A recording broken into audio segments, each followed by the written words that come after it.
अस्सलाम वालेकुम my dear YouTube family, my new moms and pops. कैसे हैं आप सब लोग? तो आज का हमारा टॉपिक है कि बच्चों के भाई टीथ निकलते हैं तो क्या किया जाए। मेरे भी छोटू के टीथ निकले हैं, बड़ी मुश्किल हो रही है भाई, वो सोता नहीं है, बड़ा चिड़चिड़ा सा हुआ है।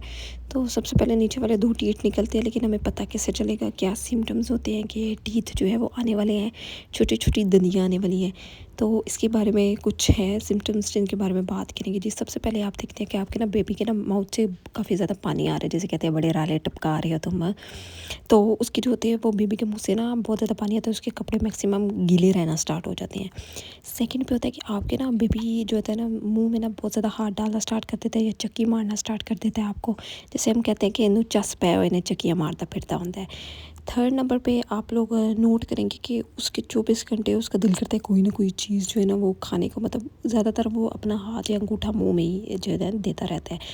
और फिर उसके नंबर एंड पे आता है कि बेबी जो होता है ना बहुत ज़्यादा जब इरिटेट हो रहा होता है तो बार बार अपने ना हम जो कानों को होता है वो हाथ लगा रहा होता है, और पता नहीं उसको ऐसे लगता है कानों को दर्द है, या फिर बहुत ज़्यादा इरिटेट रहता है और उस सोना कम कर देता है, और बात बात पे रोना स्टार्ट हो जाता है। तो भाई अगर ये सारे सिम्टम्स हों तो इसका मतलब है कि बेबी के टीथ आ रहे हैं।